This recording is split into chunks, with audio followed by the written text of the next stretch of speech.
So back in 2003-ish, I used to work as a headhunter, and I worked for this guy who was a headhunter in the 1970s and then started his own headhunting firm throughout the 80s and 90s and had kids and trained them to be headhunters.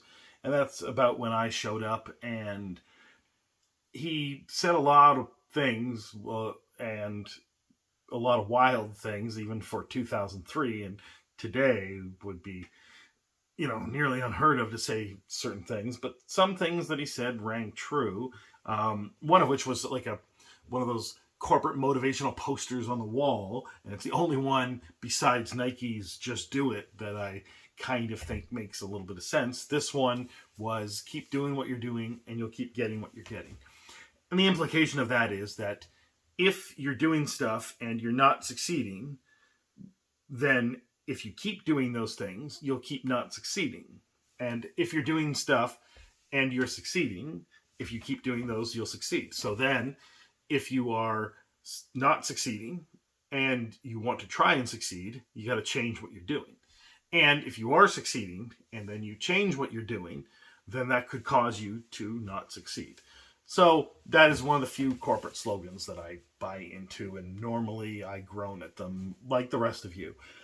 Now, another thing that he talked about, and this is directly to the headhunting, we would, find job listings that certain companies wanted to fulfill, and then we would look for people doing those jobs at their competitors, right? And when we first spoke to the hiring manager, and we would have to figure out who the hiring manager is, and instead of getting to HR, we would go directly to the hiring manager, and he would tell me that, if you find out that the hiring manager keeps referring you to HR, and a lot of these things keep going back to HR, you'll find out that this is a corporation that is mostly run by HR, and that is generally a bad thing. The company's not probably doing all that well. So if you have a high profile person that you want to place, and you have two places to place them, you want to place them in a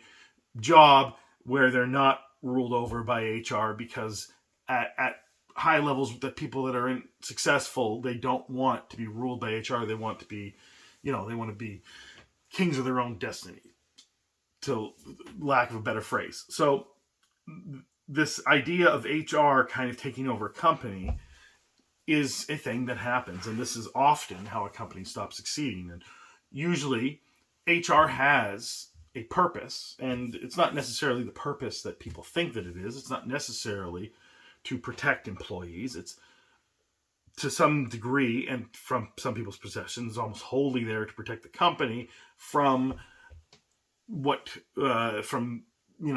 things that could happen to employees, and to shield the company from those issues.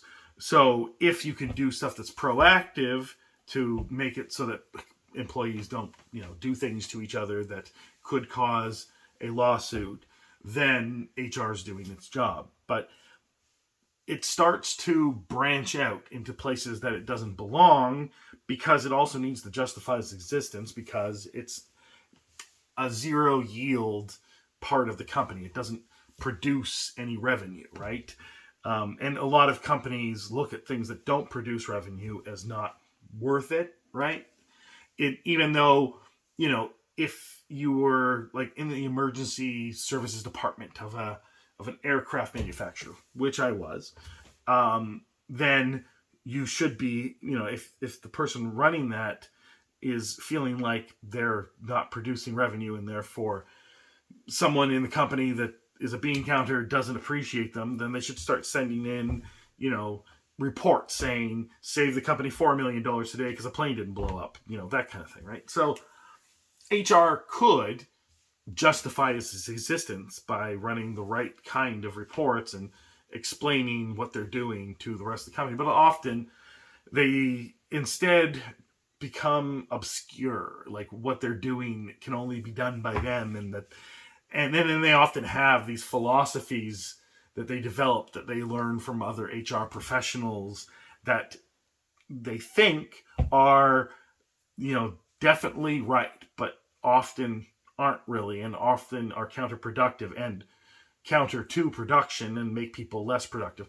The idea is they think that they know how to make people more productive, but I don't think that that's often the case. And then so they start to be part of more than just the HR department. They start to move into other departments.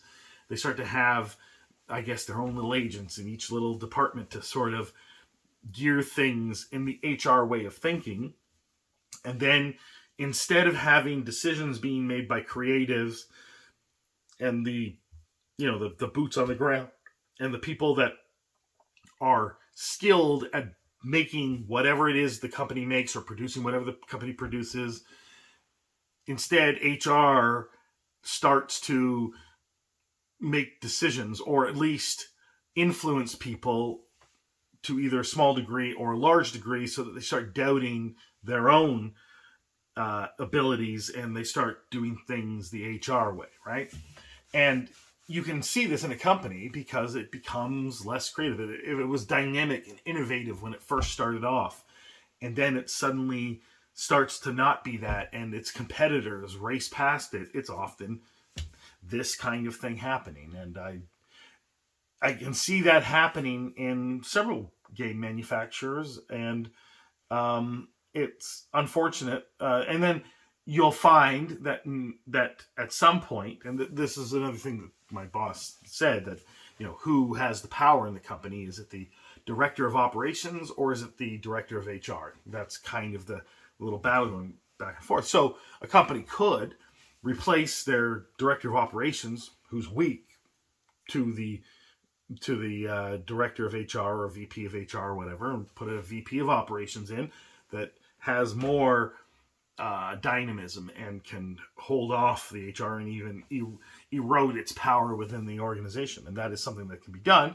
A board of directors can find a CEO that can figure this stuff out and get the company back on an entrepreneurial footing instead of a holding pattern, right? And you see that the older the organization, the more prone they are to, well, because they're risk averse, right? They've been around for such a long time that they do not want to take any risks, and therefore they can't drive innovation. And that's just a sad state of affairs, because you find a game that you really love and it's really done well, and it either looks beautiful and also it plays really well, and there's this great little group of people that you've got to play it with, and the future looks bright because they can only improve from there. And then there's a point where you start to wonder, how did this happen? How did it suddenly become dull and boring and rote, right?